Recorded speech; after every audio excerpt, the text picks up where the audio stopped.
Hey, Kevin. Toby, I've told you about interrupting me while I'm gaming. You're breaking my concentration. How am I supposed to be an aloof adventuring archaeologist while you yammer on in the background? Keep this up and I'm forevermore going to be referring to you as Short Round. I've just realized that we haven't left the house in days. Don't you think we should get some fresh air?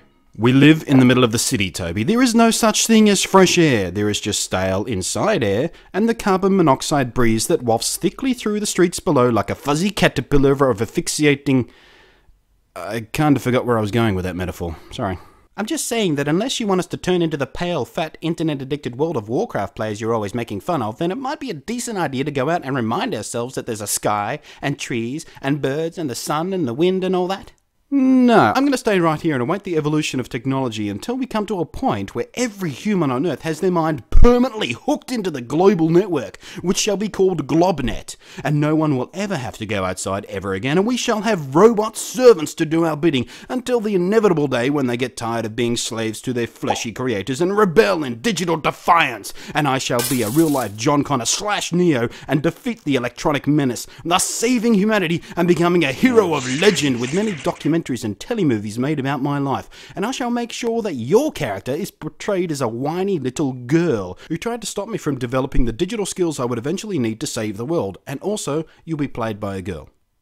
Besides, the sun is my mortal enemy. Its harsh radiation makes my eyes go all squinty, and the wind messes up my hair. Your hair? My hair. You don't have any hair! You shave your head! I have a beard, that's made of hair. We're going outside. Yes, mother. Should I also put on some clean underwear in case I get hit by a bus driven by a robot sent back in time to destroy me before I can become the savior of humanity? Yay, outside. Look at me, flail and cavort in glee. Is it hard being the only man on Earth capable of sarcasm? I prefer irony. See, what you just said was sarcastic, thus, I'm not the only person on Earth capable of it. So therefore, in a few years when space tourism becomes a reality and we leave the Earth as a pair of intrepid space tourists and I throw you out the airlock, it's going to be hilariously ironic when I ask you, what's it like to be the only person in the cold black vacuum of space capable of sarcasm? Is that ironic? I'm never sure how to tell. It can be difficult, but I know that despite what Alanis Morissette says, irony is not spoons on your wedding day. I don't think that... Oh look, a cowboy! How often do you see a cowboy in the middle of the city? Man, I forgot how much fun it is to sit around and people watch. Do you think he's an actual cowboy or just dressed up like one? The way I see it, he's a time-travelling sheriff from the Old West. One day at the old saloon, which was the new saloon back in those days, he was accidentally sucked into a time vortex created by some robot scientist in the future who was trying to perfect time travel technology so they could stop me from saving humanity.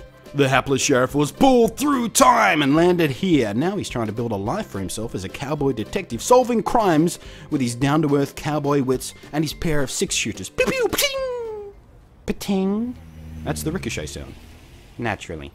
And this guy over here. That poor scruffy homeless guy? Oh no, not a homeless man at all, my witless chum. To the keen-eyed observer, he's clearly a secret agent. His disheveled appearance is a result of being trapped in a secret underground facility, kept prisoner there in a windowless prison by a secret coalition of warmongers. After spending 3 weeks in solitary confinement, his daring escape effected with only the use of a tin cup they would serve his meagre soup in, and now he's on the run, trying desperately to make it home so the secret documents he stole, documents that detail the construction of the world's biggest teabag, can then be used to construct a gigantic teabag filled with chamomile tea, thereby allowing them to create a cup of tea so large that all the world will be soothed and relaxed, and thus ending war and aggression for all time. Your imagination is a frightening place, Kevin.